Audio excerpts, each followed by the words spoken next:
Трамп собирается отменять санкции, белорусский безвиз и что осталось от Черноморского флота РФ. Обо всем этом расскажу подробнее в эфире Нехта. Самые важные и интересные новости.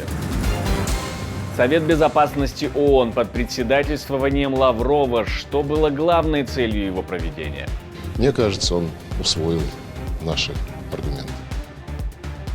Цифровой рубль в помощь обычному теперь вводится в России, а за майнингом теперь будут следить внимательнее. Добыча или так называемый майнинг цифровых валют может производиться фактически в любой точке планеты. Беларусь вводит безвизовый режим. Зачем и кому это нужно? Вводится новый режим для граждан стран Европейского Союза.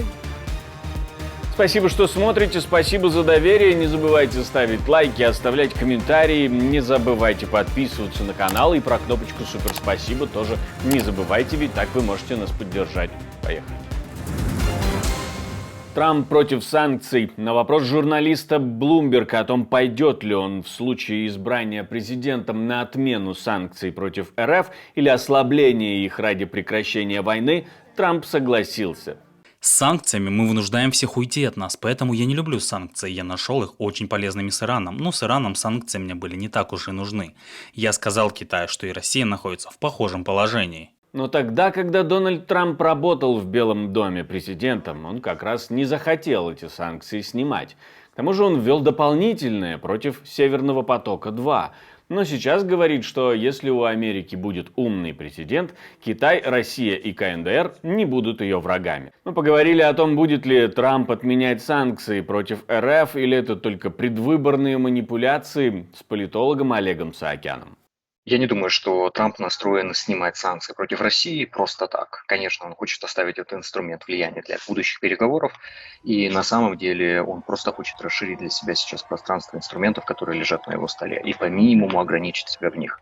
Поэтому мы не слышим от него однозначности. Снимать, не снимать.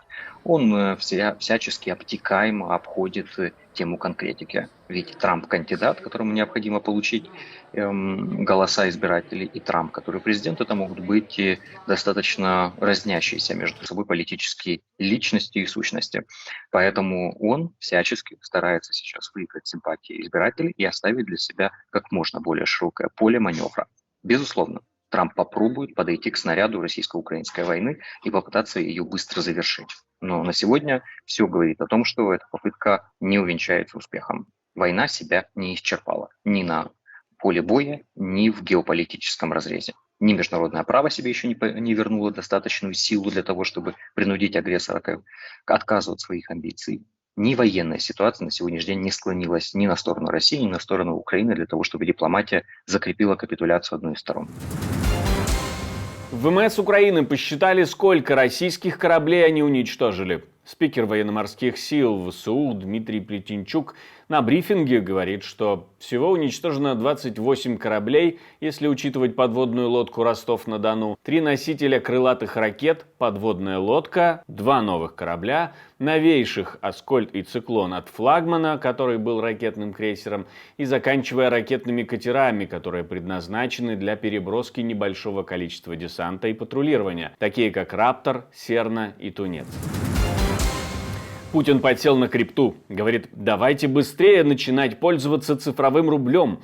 Есть вероятность того, что стоимость рубля упала ниже стоимости его изготовления, и поэтому идите в цифру, скачивайте рубль без СМС и регистрации. Перспективное, говорит, направление.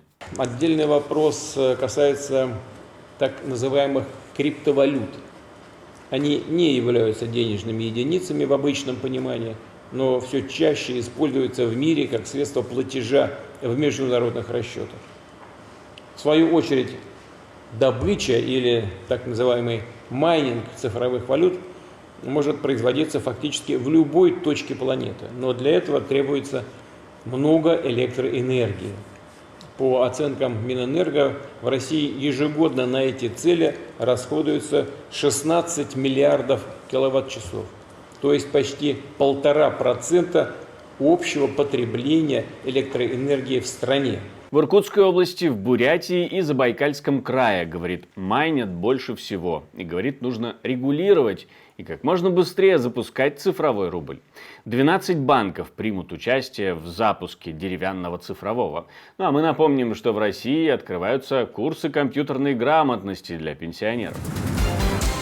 Совет безопасности ООН собрался на заседание в Нью-Йорке. Оно было посвящено вопросам многостороннего сотрудничества в интересах формирования более справедливого, демократического и устойчивого мироустройства. Написано так на сайте организации. В сторону председательствовавшей России звучало множество обвинений, в том числе и в несоблюдении устава ООН. Совет безопасности, который они как раз сейчас и возглавляют. Россия грубо нарушает международное право и принципы устава ООН, в том числе своим незаконным вторжением в Украину, и подрывает европейскую глобальную безопасность и стабильность. Несмотря на многочисленные нарушения со стороны России, многосторонний подход все еще дает большие надежды, если мы будем его защищать. Вместе с нашими партнерами по всему миру мы продолжим решать многочисленные глобальные кризисы, с которыми мы сталкиваемся. От агрессивной войны России против Украины до Газы и Ближнего Востока, от Судана до ДРК, от Гаити до Мьянмы. Россия поднимает темы мира на фоне агрессии в Украине, говорит представитель Киева в ООН. Тема дебатов – еще одна наглядная демонстрация лицемерия России. Сегодняшнее заседание не должно отвлекать внимание международного сообщества от вопиющих нарушений России Устава ООН и использования ею Совета Безопасности ООН, при этом цинично пытаясь представить себя в качестве хранителя многостороннего порядка. Вместе с тем, видимо, воспользовавшись случаем, Сергей Лавров, глава российского МИДа, провел огромное количество встреч. Швейцарцам из международных в основном говорили про украинское регулирование. Он объяснял, что конференция в Бюргенстоке, она не была направлена против России, она была направлена на то, чтобы подготовить почву для настоящих переговоров с учетом интересов всех сторон.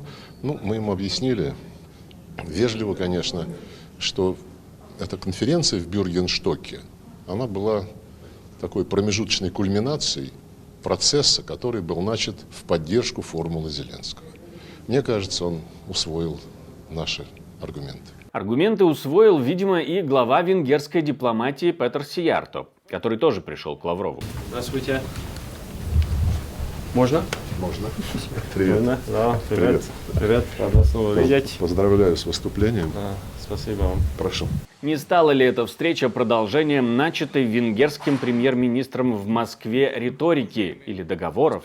Похоже на сверку часов. Мы спросили об этом у политолога Олега Саакяна. Орбан все время капитализировал свое право голоса и право вето внутри Европейского Союза и НАТО в интересах России и Китая. Проще говоря, торговал им.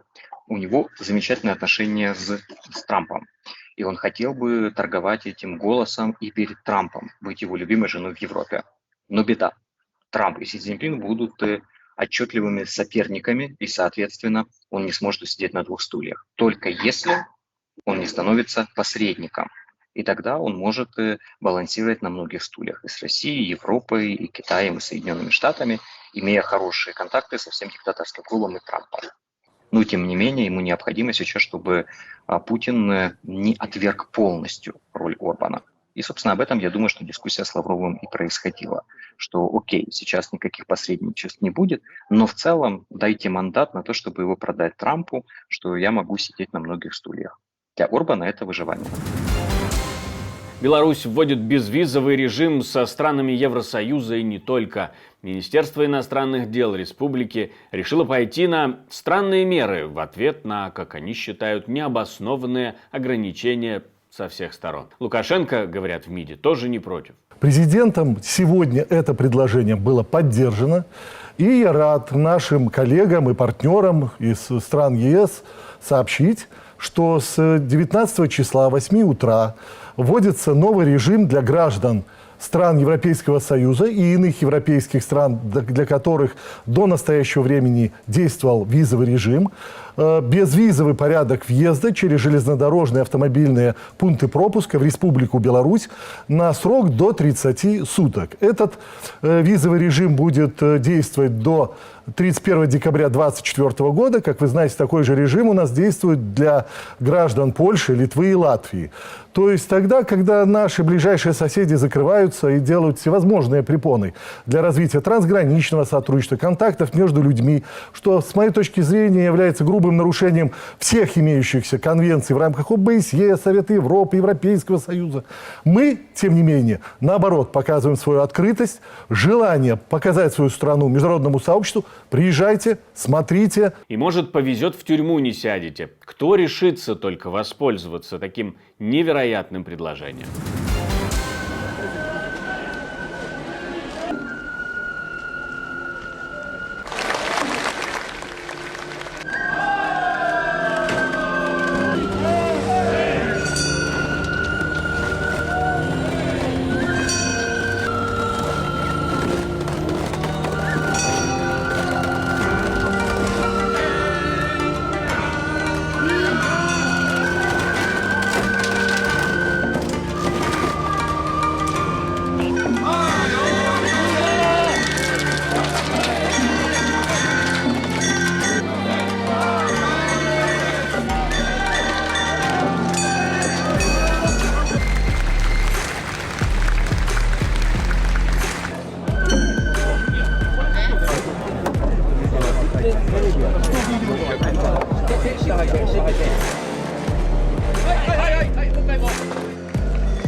Я хочу напомнить, что мы существуем благодаря вашей поддержке, ваше спонсорство, донаты, то, что вы нажимаете кнопочку «Супер спасибо», тем самым поддерживаете нас, помогает создавать новые и новые видео. Не останавливайтесь на достигнутом, пожалуйста.